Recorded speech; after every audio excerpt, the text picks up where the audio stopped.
viens à toi. D'un cœur sincère, je me prosterne.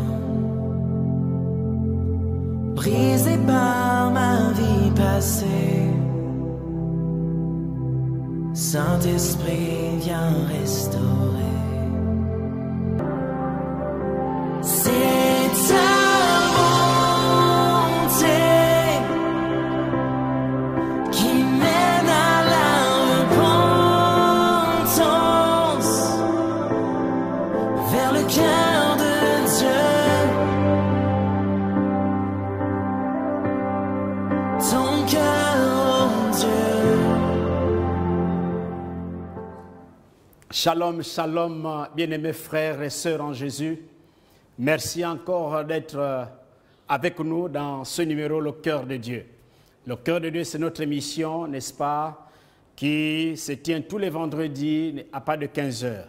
Alors nous voulons bénir Dieu pour tous ses fidèles, pour ceux qui sont du côté de la France. Je pense à Ange, je pense à Collard du côté du Canada et bien d'autres dans le monde. Nous bénissons Dieu pour vos messages d'encouragement. Nous voulons dire merci parce que vous êtes bénis par cette émission, Le Cœur de Dieu. Nous voulons enflammer les cœurs des hommes et des femmes afin de partager l'évangile de Jésus-Christ parce que le monde en a besoin.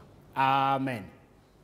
Nous voulons prier, n'est-ce pas, pour ce moment, recommander toutes choses en tes mains du Seigneur. Père, nous te bénissons pour ta présence. Seigneur, merci pour tous ceux qui me suivent dans le monde entier. Je bénis leur vie, je bénis leur cœur, je bénis leur projet, je bénis tout ce qu'ils entreprennent. Que la parole de Dieu fasse, Seigneur, d'eux des personnes, Seigneur, qui influencent, qui impactent, des personnes influentes, Seigneur, pour pouvoir impacter le monde. Nous voulons que ce moment, Seigneur, soit sous ta conduite et que ta parole agisse avec autorité. À cause de Jésus, nous disons Amen. Alléluia. Alors nous voulons lire ensemble dans les psaumes 11, les quatre premiers versets, sinon nous allons tirer notre prédication dans le verset 3. Psaume 11, les 4 premiers versets, mais ce qui nous concerne, c'est le verset 3. Alors nous voulons lire la parole de Dieu. Au chef des chantres de David, c'est en l'Éternel que je cherche un refuge. Comment pouvez-vous me dire, fuis dans vos montagnes comme un oiseau? Car voici les méchants bandent l'arc. Ils ajustent leurs flèches sur la corde pour tirer dans l'ombre sur ceux dont le cœur est droit. Quand les fondements sont renversés, le juste, que ferait-il? Le verset 3. Quand les fondements sont renversés, le juste, que ferait-il? L'Éternel est dans son saint temple. L'Éternel a son trône dans les lieux, dans les cieux. Ses yeux regardent, ses paupières sondent les fils de l'homme. Amen. Que faire? Que fait le juste? Que doit faire le juste en temps de crise? Que doit faire le juste en temps de crise? Alors bien mes frères, Léonard Bonka a dit un christianisme calme et imperturbable n'accomplira rien du tout. Il dit les nations ont un besoin urgent du message de feu de la croix. Maintenant, et non quand nous aurons le temps. C'est maintenant. Le monde est en crise, mais le monde a besoin d'un message de feu, un message d'espoir, un message, n'est-ce pas, auquel ils doivent s'accrocher pour pouvoir, n'est-ce pas, se maintenir en temps de crise. Que doit faire le chrétien en temps de crise? Et le verset 3 nous dit, quand les fondements sont renversés, le juste, que ferait-il? Quand les lois, n'est-ce pas, sont bafouées, quand les valeurs d'une nation sont effondrées, quel est le comportement du juste? Quelle est l'attitude du juste? Alléluia. Alléluia. Alors, quand on parle de la crise, quand on parle de crise, on pense à notre vie. C'est d'abord lié à notre vie. Au sens négatif, bien sûr. Parce que quand on parle de crise, on voit notre vie au sens négatif. Des situations, n'est-ce pas? Des situations, n'est-ce pas, qu'on ne peut pas maintenir, qu'on ne peut pas maîtriser, des situations qu'on ne peut pas maîtriser. Le fait d'être chrétien ne nous épargne pas, n'est-ce pas, des situations difficiles, bien aimés frères. Donc ce sont des événements, ce sont des situations, n'est-ce pas, qui influencent notre vie négativement. Quand on parle de crise. Donc ces situations viennent nous influencer négativement. Ce n'est pas parce que vous êtes chrétien qu'on pense que la crise ne nous concerne pas. Non, une crise peut concerner, n'est-ce pas, le chrétien.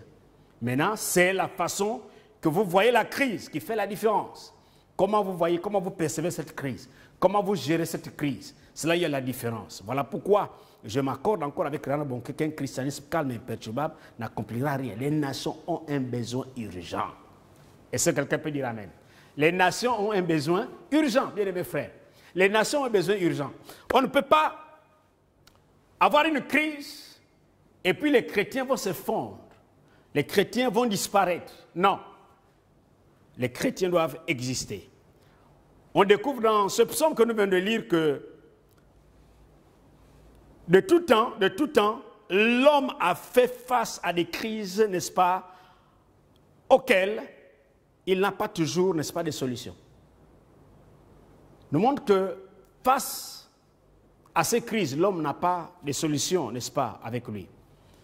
En fin de compte, il reste dans l'angoisse, il reste dans l'incertitude, il reste dans le désespoir, il reste dans la peur, dans la désolation, il reste dans la psychose.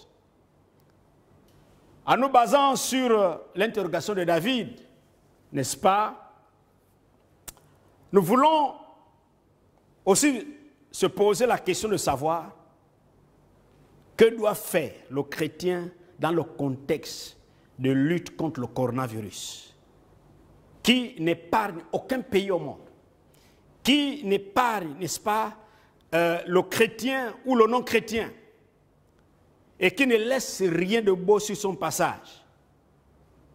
Il n'y a que deuil, il n'y a qu'angoisse, il n'y a qu'amertume, n'est-ce pas, sur son passage. Alors, que faire? Que doit faire le chrétien en temps de crise? Quelle est l'attitude, quel est le comportement du chrétien en temps de crise? Bien aimés frères, nous voulons donner juste 3 réponses à cette question. 3 réponses à cette question. La première réponse se trouve dans le livre de Deutéronome, le chapitre 31, le verset 6, que nous voulons lire ensemble. Deutéronome 31, le verset 6. Il est écrit: fortifiez-vous et ayez du courage. Ne craignez point et ne soyez point effrayés devant eux, car l'Éternel, ton Dieu, marchera lui-même avec toi. Il ne te délaissera point, il ne t'abandonnera point. Alléluia. Fortifiez-vous et ayez du courage. Ne craignez point et ne soyez point effrayés devant eux, car l'Éternel, ton Dieu, marchera lui-même avec toi et il ne te délaissera point, il ne t'abandonnera point. Alléluia. Que doit faire le chrétien en temps de crise? Il ne doit pas s'inquiéter. Il ne s'inquiétera point.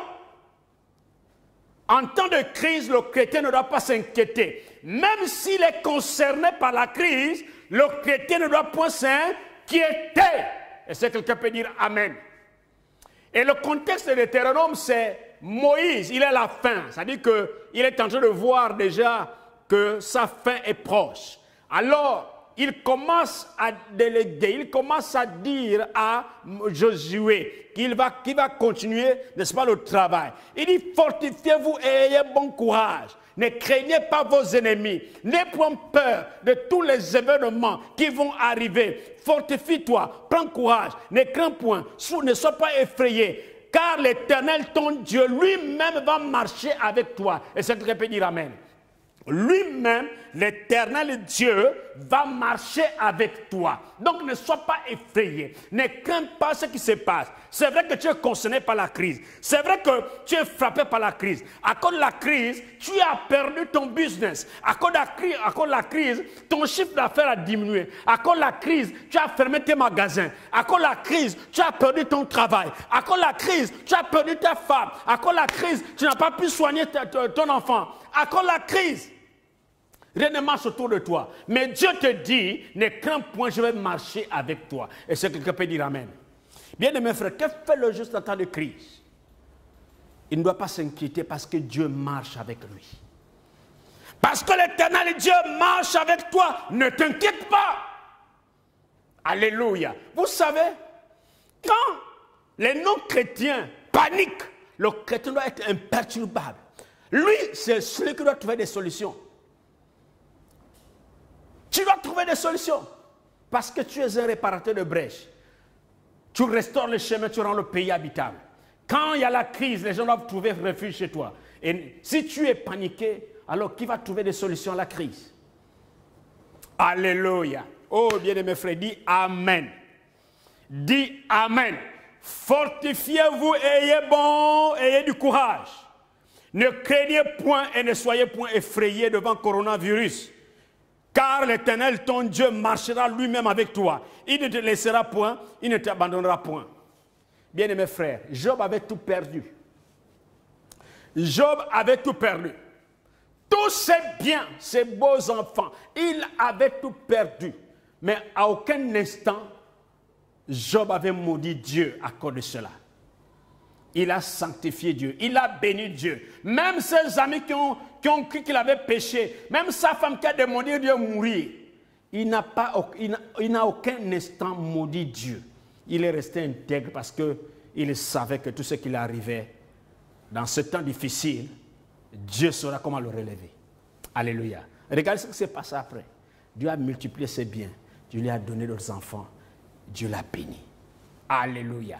Donc, c'est pour nous dire que nous sommes dans un temps difficile qui frappe le monde. Alléluia. Ça frappe le monde. Le coronavirus est venu pour détruire les nations, les peuples. Alors, nous devons comprendre que Dieu marche avec nous. Et comme Dieu marche avec nous, nous devons être encouragés. Alléluia. Ne te confonds pas, distingue-toi. Parce que tu es un enfant de Dieu. Bien-aimé frère, tu es un enfant de Dieu. Alléluia. Pourquoi tu pleures? Pourquoi tu pleures? Tu es un enfant de Dieu. Un enfant de Dieu marche avec Dieu. Je me suis dit que tu allais dire Amen. Alléluia. Deuxièmement, que doit faire le juste en temps de crise, en temps de coronavirus?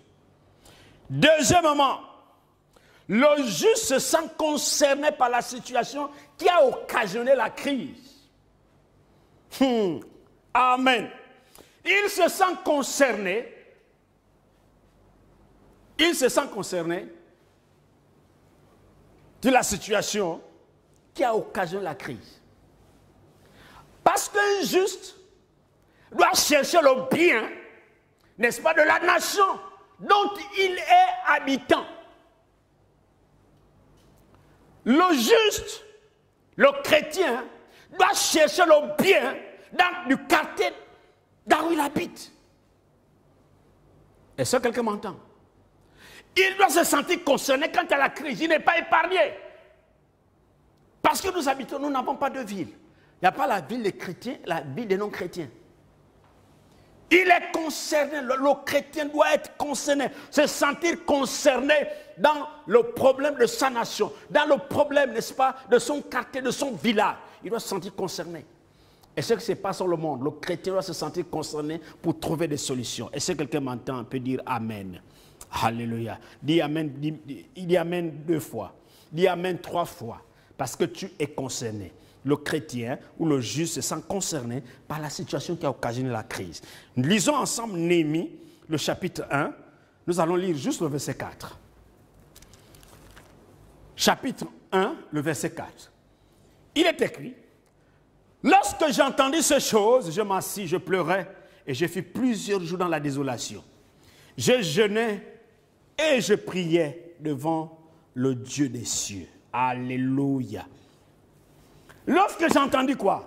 Lorsque Néhémie a entendu que les murailles de Jérusalem étaient détruites, il s'est effondré. Il s'est senti lui-même en danger. Quand bien même n'étant pas là-bas, mais il s'est senti concernant l'affaire. Il s'est vu lui-même en danger. Il s'est vu lui-même dans l'insécurité totale. Il dit, quand il a entendu ça, il dit, je m'assis, je pleurais. Et j'ai fait plusieurs jours dans la désolation, il était dans le deuil. Il jeûnait, j'ai prié devant Dieu des cieux. Il priait, n'est-ce pas, devant le Dieu des cieux. Il a pris cette affaire comme une affaire personnelle, bien aimés frères. Comme une affaire personnelle.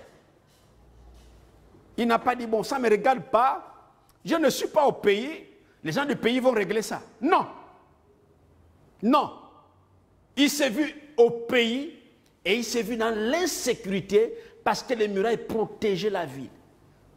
Les murailles protégeaient la ville. C'est là où la justice se rendait. Mais il a compris que la justice ne doit plus se rendre. Parce que la ville est exposée. Je priais. Alléluia. Alléluia. Les amis, il comprend. Quand il y a une situation, présentement du coronavirus, le business des gens est détruit. Il y a des gens qui ne vendent plus.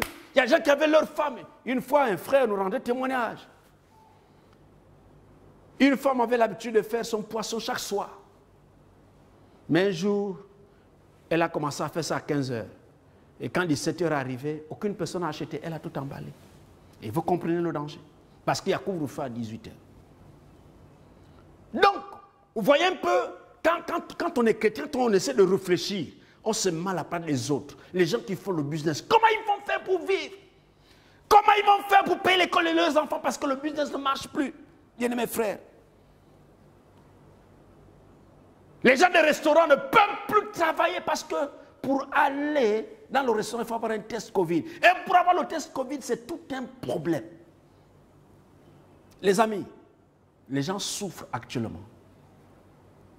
Nous sommes dans les voitures climatisées, mais je vous dis, il y a des gens qui souffrent, qui ont du mal actuellement de payer l'école, le taxi de leurs enfants parce que leur business est en ruine. Ils travaillent dans un restaurant, ils ne peuvent plus aller travailler parce que le restaurant ne fonctionne plus. Il est en chômage technique. Bien aimés frères, c'est difficile. Et quand vous réfléchissez, vous devez être concerné. On doit être concerné, les amis. Vous savez, il n'y a que le diable, il y a que les gens qui travaillent avec Satan, qui ne peuvent pas comprendre ce que les autres vivent. Et en Afrique, pour quelqu'un qui a grandi au village, comprend mieux la souffrance. Vous savez, il y a des gens, aujourd'hui, qu'on nomme à occuper des postes importants pour le bien-être des populations, mais il ne peut pas fournir grand-chose parce que lui ne connaît pas la souffrance. Il est né dans une maison climatisée. Il partait à l'école avec une voiture climatisée. Donc, on l'a envoyé en Europe, dans un pays où il y a la fraîcheur. Donc, quand il vient, pour lui, il comprend, il considère que tout le monde vit comme lui. Donc, il ne peut rien arranger. Mais il n'y a que celui qui a connu la souffrance qui peut compatir. Comme Néhémie a compati. Les amis, bien aimés frères, on doit se sentir concerné parce que l'éducation, les heures d'apprentissage ont été réduites. Les amis, donc vous comprenez que ça a des conséquences graves dans l'éducation de nos enfants. Pourquoi ne pas se sentir concerné quand il y a crise dans une nation? Comment ne pas se sentir concerné quand il y a crise dans une nation? L'éducation prend un coup. Pour nous qui avons des enfants, on comprend que l'éducation prend un coup. Donc, il y a encore des efforts à fournir auprès des parents pour mettre leurs enfants à niveau. Donc, vous comprenez que c'est difficile. Et si vous avez des moyens pour pouvoir aider vos enfants à avoir un niveau, parce que vous allez faire des cours de soutien, mais l'autre là-bas n'en a pas. Déjà, il est en chômage. Son business ne fonctionne plus bien. Comment fera-t-il?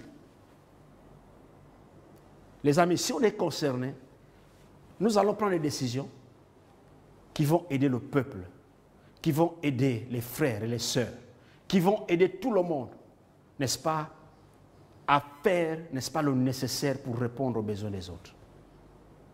Parce qu'on est concerné. Les sociétés et les entreprises se ferment. Les amis, le juste, le chrétien se sent concerné sur la situation qui a occasionné la crise. Parce que ça a des dégâts énormes. Dans l'une de nos villes du Gabon, quand il y a eu les sociétés pétrolières ont commencé à fermer, les amis, il y a eu des dégâts. Il y a eu des morts. Et d'autres sont allés au village. Vous comprenez, vous avez passé toute une vie, la grande partie de votre vie en ville, en train de travailler, vous vous retrouvez dans un contexte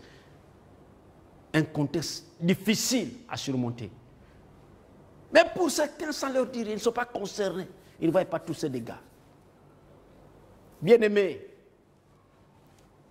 quand on est leader, quel que soit, que vous soyez chrétien, que vous soyez non chrétien, mais quand vous avez une place d'autorité, quand vous avez, n'est-ce pas, une position pour servir le peuple, vous devez compatir avec le peuple. Voilà pourquoi Mandela était un grand leader. Voilà pourquoi Sankara était un grand leader. Voilà pourquoi Lumumba était un grand leader. Parce qu'il n'a pas vu ses intérêts. Il a vu les intérêts, n'est-ce pas, du peuple. Ils ont vu les intérêts du peuple. Et c'était des hommes d'État. Parce qu'ils avaient une vision. Tous ceux qu'on condamnait d'eux. Les amis, aujourd'hui, on parle d'eux aujourd'hui. Pourquoi? Parce qu'ils avaient une vision pour l'Afrique. Senghor, ils avaient une vision pour l'Afrique. Mais quand on est égoïste, on prend des décisions impopulaires. Quand on est égoïste, on ne voit que notre superficie. Mais non, ce n'est pas ça. En temps de crise, tout le monde est concerné et on doit agir pour amener tout le monde, n'est-ce pas, à voir de la même manière, à conserver ce qu'on peut conserver, mais pas détruire. Et c'est vraiment important. Voilà pourquoi je te dis, toi qui es juif, toi qui es chrétien, sois concerné par rapport à ce qui se passe. Et Dieu verra l'état de ton cœur, que tu as compassion. Tu as compassion. Quel que soit ce que tu vis, quel que soit ce que tu es, ne te méprise pas. Mais tu peux faire quelque chose. Prie le Seigneur. Ta prière n'a pas de limite. Dieu entend les prières. Les amis, si nous avons des yeux spirituels pour comprendre, pour voir comment nos prières arrivent vers Dieu, on ne devait pas jouer avec la prière. Voilà pourquoi les sorciers connaissent la puissance de la prière mieux que les chrétiens. Les sorciers savent. Voilà pourquoi ils nous font la guerre. Voilà pourquoi ils nous empêchent de faire certaines choses dans la dimension spirituelle. Parce qu'ils connaissent qu'il y a des dégâts dans le monde spirituel quand les enfants de Dieu prient. Amen. Amen. Que doit faire le chrétien en temps de crise? Que doit faire le juste en temps de crise? Alléluia. Il doit défendre son statut de juste. C'est important. En temps de crise, le juste défend son statut de juste. Parce que c'est injuste. Le juste, c'est l'enfant de Dieu. Celui qui a donné sa vie à Jésus. Il est déclaré juste. Celui qui a accepté Jésus-Christ comme son Seigneur et Sauveur, il est déclaré juste. Donc, en temps de crise, vous devez défendre votre statut. Vous ne devez pas vous laisser manipuler. Vous ne devez pas vous laisser faire. Vous devez défendre votre statut de juste. Et si quelqu'un m'entend, vous devez manifester le royaume de Dieu. Parce que vous êtes injuste. Vous n'êtes pas n'importe qui. Dites que je ne suis pas n'importe qui. Encore, je ne suis pas n'importe qui. Je suis injuste devant Dieu. J'ai été déclaré juste. Parce que je suis un enfant de Dieu. Gloire à Jésus. Donc, troisièmement, je dois défendre, n'est-ce pas, mon statut de juste. Le psaume que nous avons lu, n'est-ce pas, nous montre clairement ce qu'il dit. Quand les fondements sont renversés, le juste, que fera-t-il? Alléluia. Il doit défendre son statut de juste. Parce qu'il est enfant de Dieu, il est enfant de lumière. Et c'est ce que peut dire Amen. Je vous raconte une histoire d'un enfant, d'une jeune fille esclave. Et quand on parle de lui, on ne parle pas, on ne dit pas grand-chose d'elle, de cette petite-là. On ne dit pas grand-chose, vraiment, on ne dit pas grand-chose d'elle. Donc, c'est une esclave. Nous allons voir juste quelques versets. C'est une esclave juive dans 2 Rois, le chapitre 5. 2 Rois chapitre 5, je vais lire juste quelques versets. Enfin, du verset 1. Naaman, chef de l'armée du roi de Syrie, jouissait de la faveur de son maître et d'une grande considération, car c'était par lui que l'Éternel avait délivré les Syriens, autant pour moi. Mais cet homme était fort et vaillant. Et cet homme, fort et vaillant, était lépreux. Or, les Syriens étaient sortis par troupes. Ils avaient amené captive une petite fille du pays d'Israël qui était au service de la femme de Naaman. Et elle dit à sa maîtresse: oh, si mon Seigneur était auprès du prophète, qui est à Samarie, le prophète le guérirait de sa lèpre. Naaman alla dire à son maître, et la jeune fille du pays d'Israël a parlé de telle et de telle manière. Et le roi de Syrie dit: va, rends-toi à Samarie, et j'enverrai une lettre au roi d'Israël. Alors les amis, la Bible, qu'est-ce que la Bible dit d'elle? Elle dit, ils avaient amené captive une petite fille du pays d'Israël qui était au service de la femme de Naaman. On ne dit rien d'elle, on ne parle pas, ça dit que même son nom. On dit seulement une petite fille qu'on avait ramenée. Elle était esclave dans la maison de Naaman, donc était au service de la femme de Naaman. Alors, regardez un peu cette fille. Elle ne représentait rien du tout. Elle est dans la maison, mais elle se rend compte que son patron avait un problème. Son patron combattait avec la lèpre. Les Syriens étaient différents des Hébreux parce qu'eux, ils ne pouvaient pas l'isoler. Mais si vous étiez juif, vous devez être isolé du fait que vous soyez hébreu. Dans la tradition juive, c'était une maladie contagieuse. Voilà, dans la tradition juive. Mais elle remarque que son maître combattait avec un problème, la lèpre. Et ça commençait à la ronger. Mais elle était esclave dans la maison. Qu'est-ce qu'elle pouvait faire d'autre? Mais elle a considéré sa condition. Elle était juive. Donc elle connaissait Dieu. Qu'a servi ses pères, ses arrière-grands-pères, ses arrière-parents. Elle s'est dit: non, je vais faire quelque chose. Alléluia. Je veux faire quelque chose. Elle dit à sa maîtresse: oh, si mon Seigneur était auprès du prophète qui est à Samarie, le prophète le guérirait de sa lèpre. Et c'est quelqu'un peut dire amen. Le prophète le guérirait de sa lèpre. Cette jeune fille, bien aimé frère, qu'on ne connaît pas de nom, qu'une influence. Mais elle dit, si elle va, il va te guérir. Alléluia. Ce qui est bien, c'est que cette fille connaissait la grandeur du Dieu que servait Élisée. Elle était convaincue que si son maître allait là-bas, il allait te guérir. Parce qu'elle connaissait quel est le Dieu que servait Élisée. Alléluia. Bien-aimés frères, manifestez, n'est-ce pas, vos statuts de juifs. Alléluia. Il faut défendre ce statut de juste temps pour moi. Vous êtes juste. Défendre votre vie chrétienne, défendre votre foi chrétienne. Il faut la défendre. Et pour la défendre, il faut la proclamer. N'ayez pas peur en temps de crise de dire ce que vous êtes. Cette jeune fille n'a pas eu peur. Malgré sa petitesse, elle n'a pas eu peur. Malgré son état, n'est-ce pas, sa condition dans la maison de Naaman, était esclave. Mais elle n'a pas eu peur de dire ce qu'elle pensait être vrai, ce qu'elle pensait être juste. Les amis, pourquoi vous avez peur de dire ce qui est juste et normatif? Et vous lisez la suite. Quand Naaman est parti, elle a retrouvé guérison. Sa peau était restaurée comme la peau d'un bébé. Pourquoi? À cause de cette jeune fille. Elle n'était rien du tout. Tu n'es pas pasteur, tu ne passes pas dans les médias. Laisse ça.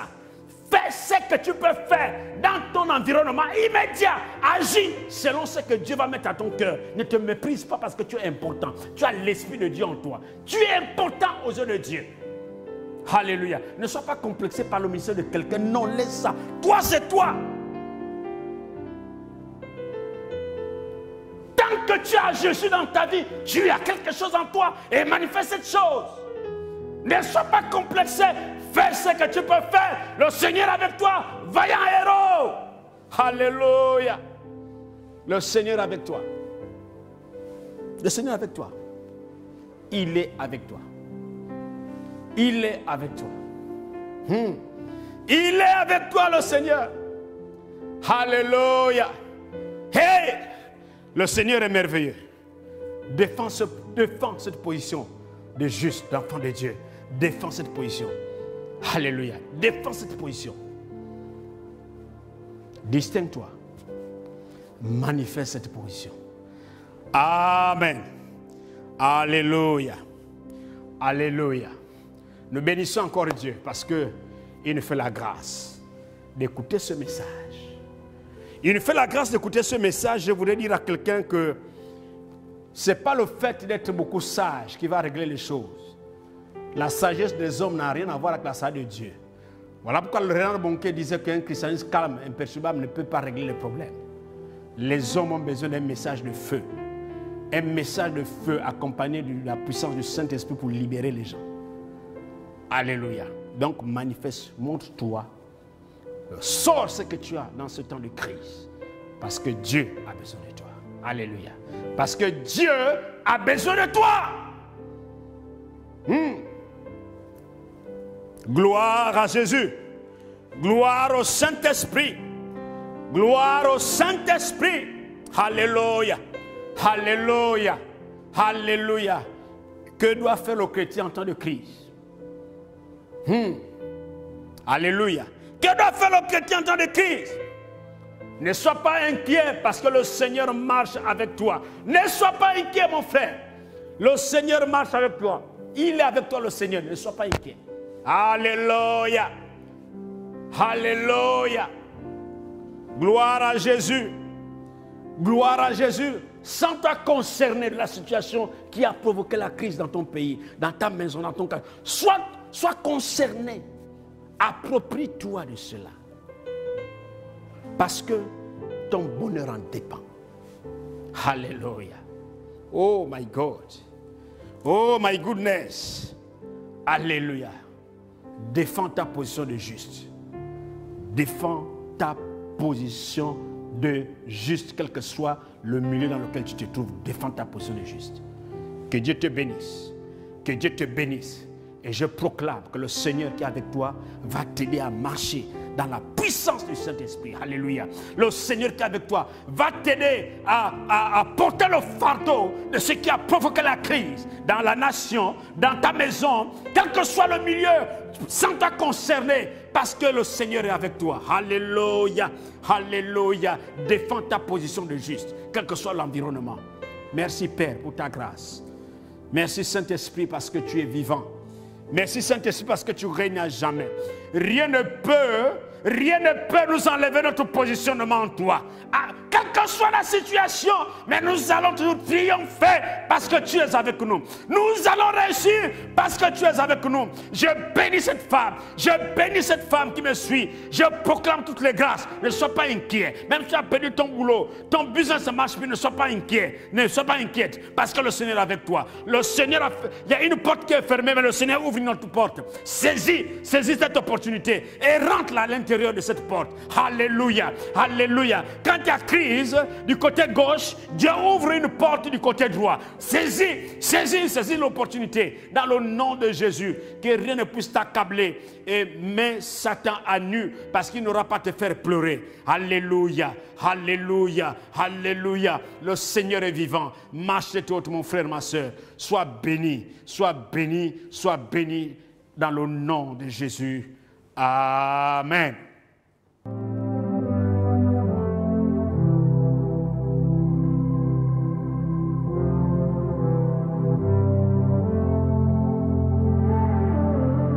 Me voici, je viens à toi. D'un cœur sincère, je me prosterne. Brisé par ma vie passée, Saint-Esprit, viens restaurer.